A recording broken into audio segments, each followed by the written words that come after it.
अस्सलाम वालेकुम प्यारे दोस्तों, उम्मीद है आप सब ठीक ठाक होंगे और खैरियत से होंगे।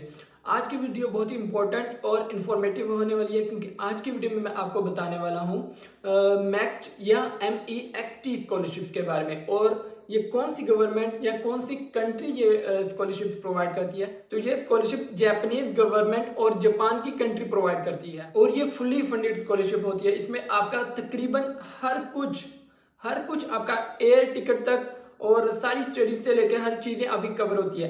तो सबसे पहले इस स्कॉलरशिप के बारे में मैं आपको बताता चलूं कि इसमें आपका क्या क्या चीजें कवर होंगी और क्या क्या बेनिफिट्स आपको मिलेंगे।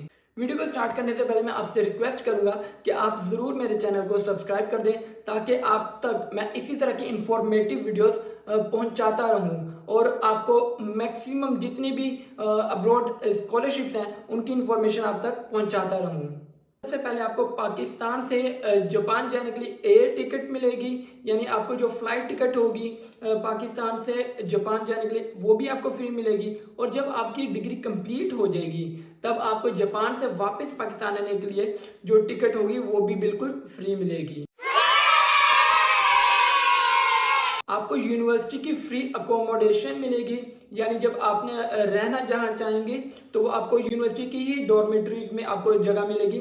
उधर आप इजीली मतलब कि पूरे कोर्स में आप फ्री रह सकेंगे। इसके अलावा अगर आप बीमार हो जाते हैं या आपका कोई एक्सीडेंट हो जाता है तो इसके आपको फ्री मेडिकल असिस्टेंस मिलेगी, कंसल्टेंसी फ्री होगी और इसके अलावा जो मेडिकेशंस होंगी वो भी आपको बिल्कुल फ्री मिलेगी। और सबसे इंपॉर्टेंट चीज स्टाइपेंड, और इसमें मैं आपको बैचलर्स मास्टर्स और PhD वाले स्टूडेंट्स सबके लिए बताऊंगा कि आपको मंथली स्टाइपेंड कितना मिलेगा। जो बैचलर्स के स्टूडेंट हैं उनको 2,40,000 पाकिस्तानी रुपीस पर मंथ मिलेगा, ठीक है। और जो मास्टर्स के स्टूडेंट हैं उनको 3,40,000 पाकिस्तानी रुपीस पर मंथ मिलेंगे। और इसके साथ जो रिसर्च के स्टूडेंट या PhD के स्टूडेंट हैं उनको 3,50,000 पर मंथ स्टाइपेंड मिला करेगा। इसके अलावा हम बात करते हैं प्रोग्राम्स की। तो प्रोग्राम्स की इधर कंप्लीट डाइवर्सिटी है। इधर आपको मेडिसिन भी मिलेगी, डेंटिस्ट्री भी मिलेगी, नर्सिंग भी मिलेगी, फार्मेसी भी मिलेगी, ठीक है। इसके अलावा आपको मैकेनिकल, इलेक्ट्रिकल और सिविल इंजीनियरिंग, फिर इसके अलावा आपको पॉलिटिकल साइंसेज, सोशियोलॉजी और इसके अलावा आपको लॉ, मतलब कि ऑलमोस्ट मेजर जो प्रोग्राम्स होते हैं उस सारे प्रोग्राम्स में आप अप्लाई कर सकते हैं एज एन अंडर ग्रेजुएट। तो ये सारी इंफॉर्मेशन आपने लेनी कहाँ से और जो फॉर्म फिल करने हैं वो कहाँ से लेने हैं और कहाँ से डाउनलोड करने हैं। आपने क्या करना है, आपने अपनी कंट्री, यानी मैं पाकिस्तान से हूँ, मैं पाकिस्तान में जो जापान की एम्बेसी है या कॉन्सुलेट है उसकी वेबसाइट पे जाऊंगा। उस वेबसाइट पे जब मैं चला जाऊंगा जापान की एम्बेसी या कॉन्सुलेट की वेबसाइट पे जो पाकिस्तान में है, अगर आप इंडिया से तो आप इंडिया की वेबसाइट पे जाएंगे, ठीक है। तो आप जब जापान की एम्बेसी की वेबसाइट पे चले जाएंगे तो वहां पे आपको एक सेक्शन मिलेगा ऊपर बैनर पे ही एजुकेशन का। उधर एजुकेशन के पे जाके आपने क्लिक करना है और उसके बाद आपको उधर रिक्वायरमेंट्स भी मिल जाएंगी जो कि मैं अभी आपको बता भी देता हूँ। और उधर से आपने सारे फॉर्म डाउनलोड कर लेने हैं। और साथ साथ में मैं आपको इनके लिंक्स अंडर ग्रेजुएट और मास्टर्स के लिए और PhD के लिए, इनके लिए जो लिंक्स होंगे वो भी मैं डिस्क्रिप्शन में आपको दे दूंगा। तो आप डायरेक्ट उन लिंक्स पे भी क्लिक करके डायरेक्ट उनकी एम्बेसी की वेबसाइट तक जा सकते हैं। बात करने से पहले मैं आपको डेडलाइन का जरूर बता दूं क्योंकि डेडलाइन इसकी काफी करीब है। आपके पास तकरीबन 20 दिन रह गए हैं सारे डॉक्यूमेंट्स अरेंज करने के लिए। डॉक्यूमेंट्स इतने ज्यादा डिफिकल्ट नहीं है, वो तो आपके तकरीबन एक वीक में ही असेंबल हो जाएंगे। तो डेडलाइन जो है वो 31 मई 2023 है, ठीक है। बैचलर्स, मास्टर्स, PhD इन सब के लिए जो डेडलाइन है वो 31 मई 2023 है, यानी आपके पास तकरीबन जो है 20 दिन अभी पड़े हुए हैं। तो अभी बात करते हैं रिक्वायरमेंट्स की और आपने जो डॉक्यूमेंट्स अरेंज करने हैं उनकी बात करते हैं। सबसे पहली रिक्वायरमेंट ये कि आपको पाकिस्तान का सिटीजन होना चाहिए या किसी ऐसी कंट्री का जिसमें जापानीज गवर्नमेंट के साथ उन कंट्री का मुआहिदा हुआ है इस स्कॉलरशिप के लिए। तो इंडिया के भी स्टूडेंट इसमें आते हैं और पाकिस्तान के भी स्टूडेंट इसमें आते हैं। और दूसरी रिक्वायरमेंट ये कि आप जापान जाकर जब आप सिलेक्ट हो जाते हैं स्कॉलरशिप के लिए, जापान जाकर 1 साल के लिए बैचलर के लिए या 6 महीने के लिए मास्टर्स PhD के लिए जो जापानीज लैंग्वेज है वो सीखना चाहें, क्योंकि आपको सीखनी पड़ेगी ये लैंग्वेज। इसके बाद आपने मार्कशीट फॉर्म जो है वो फिल करना है। ये कहाँ से आप डाउनलोड करेंगे, मैंने आपको बता दिया, जो जापानीज एम्बेसी की वेबसाइट है पाकिस्तान या इंडिया की, उधर से आपने ये डाउनलोड कर लेना और आपने फिल कर लेना है और उसका प्रिंट निकाल लेना है। इसके अलावा एक एप्लीकेशन फॉर्म भी होगा, सिंपल सा एप्लीकेशन फॉर्म होगा। आपने नाम लिखना होगा, अपनी ईमेल देनी होगी, अपनी पासपोर्ट साइज पिक्चर अपलोड करनी होगी। ये सिंपल डिटेल्स होंगी। अगर आप मुझे कहेंगे मैं उस पर भी एक वीडियो सेपरेट बनाऊं तो मैं वो वीडियो भी जरूर बना लूंगा। थर्ड नंबर पे जो रिक्वायरमेंट है वो है ट्रांसक्रिप्ट की। आपके जो ट्रांसक्रिप्ट हों, अगर आप बैचलर के लिए अप्लाई करना चाह रहे हैं तो 9 से लेके 12 तक आपके सारे ट्रांसक्रिप्ट आपके पास होने चाहिए। और अगर आपने अभी तक जो 12th है हायर सेकेंडरी स्कूल पास नहीं किया तो आपके पास होप सर्टिफिकेट होना चाहिए।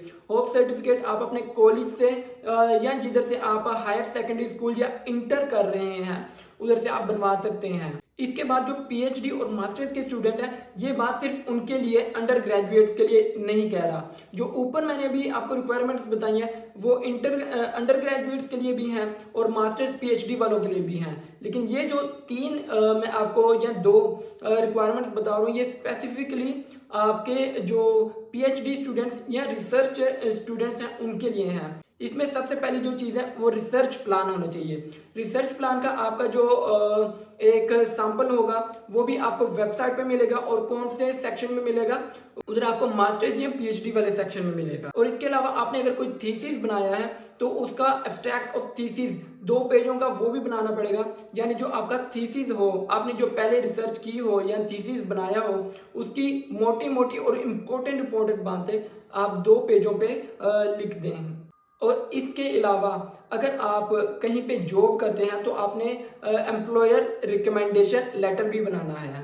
ये जो 3 रिक्वायरमेंट थी ये सिर्फ रिसर्च स्टूडेंट्स और पीएचडी वाले स्टूडेंट्स के लिए थी। और अब जो आगे भी रिक्वायरमेंट मैं आपको बताने वाला हूँ ये अंडर ग्रेजुएट्स और मास्टर्स पीएचडी वालों के लिए सब सेम है।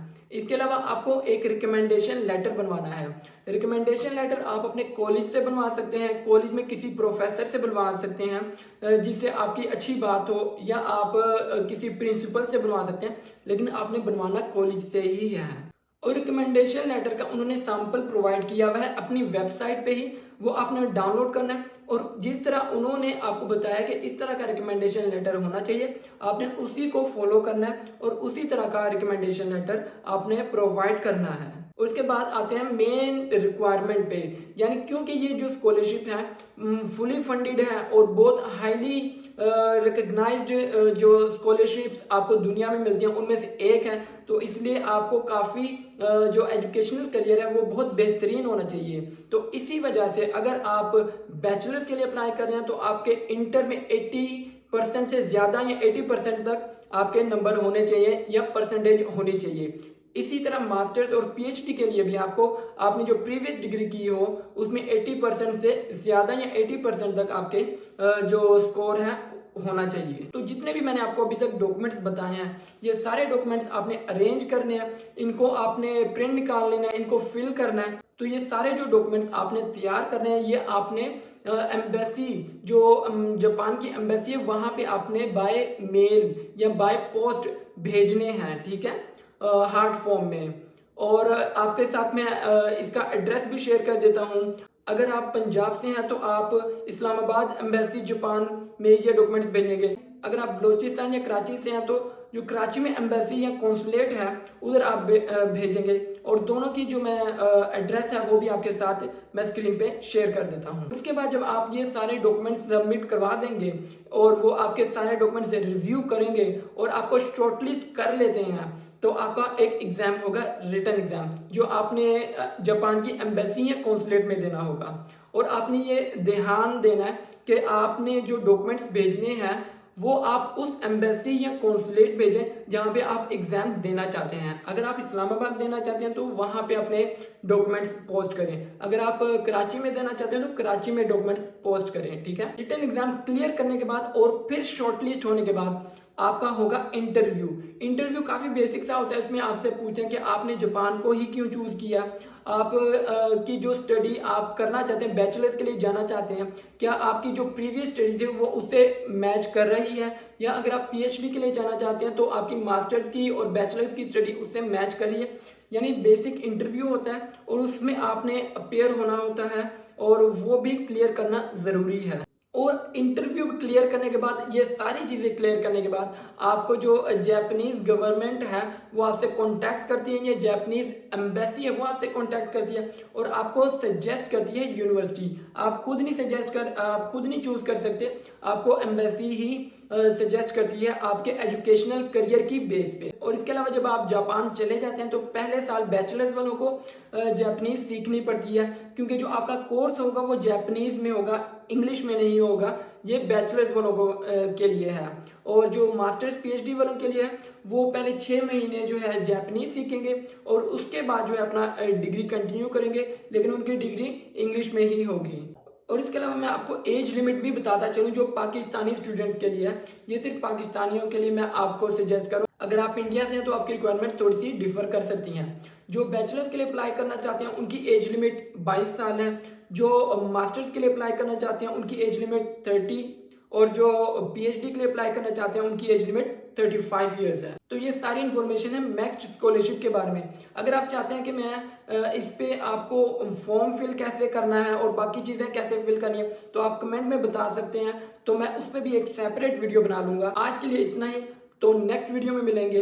अगर आपको वीडियो अच्छी लगी तो वीडियो को लाइक कर दें और चैनल को ज़रूर सब्सक्राइब करें ताकि आपको इसी तरह की इंफॉर्मेटिव वीडियोज़ आप तक पहुँचती रहें।